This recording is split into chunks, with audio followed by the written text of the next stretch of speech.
కిషన్ రెడ్డి గారు కేంద్ర మంత్రిగా తెలంగాణ నుంచి ఉన్నారు.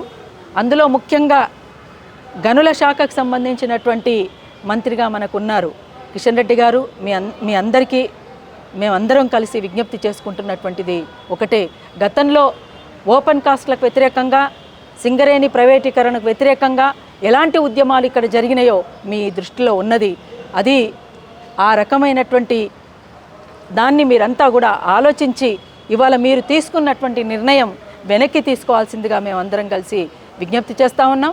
తప్పనిసరిగా మీరు తెలంగాణ ప్రజల పట్ల, ముఖ్యంగా సింగరేణి ప్రాంత ప్రజల పట్ల, సింగరేణి కార్మికుల పట్ల, సింగరేణికి జరుగుతున్నటువంటి అన్యాయం పట్ల మీరు స్పందిస్తారనే మేము అనుకుంటున్నాం. ఒకవేళ స్పందించలేకపోతే దీన్ని ఒక ఉద్యమంగా, మహోద్యమంగా దీన్ని ముందుకు తీసుకుపోయేటువంటి పరిస్థితి వస్తుంది.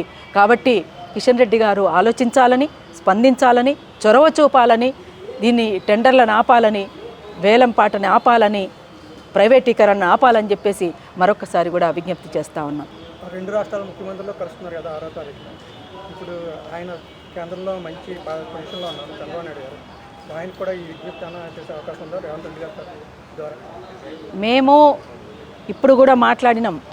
విశాఖ ఉక్కు అనేటువంటిది వైజాగ్లో ఉంది.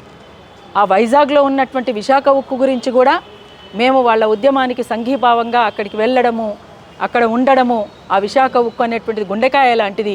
విశాఖ ఉక్కు ఒకటే కాదు, ఇంకొకటి కొల్లేరు సరస్సు కూడా ఉంది, ప్రజల ఆస్తిగా ఉన్నటువంటిది. అట్లాంటి సరస్సులను కాపాడుకోవాల్సినటువంటి బాధ్యత ఉంటుందని, అంతేకాకుండా గతంలో మేము ఎలక్షన్స్ సందర్భంగా కూడా ఒక అవేర్నెస్ ప్రోగ్రామ్ కూడా మేము తీసుకోవడం జరిగింది.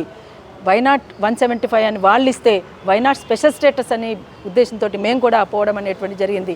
అంతేకాకుండా ఇటు విశాఖ ఉక్కు గురించి కానీ, కొల్లేరు సరస్సు గురించి కానీ, నిర్వాసితుల సమస్య కానీ, ఆయా ప్రాంతంలో అంతేకాకుండా శ్రీకాకుళం జిల్లాలో ఉన్నటువంటి జిడిపిక్కల సమస్య కానీ, ఇలాంటి అనేక సమస్యల్ని లేవనెత్తుతూ ముందుకు సాగినటువంటి పరిస్థితి అందరికీ తెలిసిందే.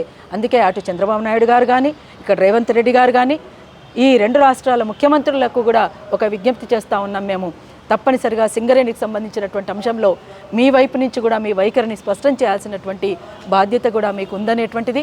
అంతేకాకుండా అటు విశాఖ ఉక్కును కాపాడుకోవడానికి కూడా మనం అందరం కలిసి చొరవ చూపాల్సినటువంటి అవసరం ఉంటుంది.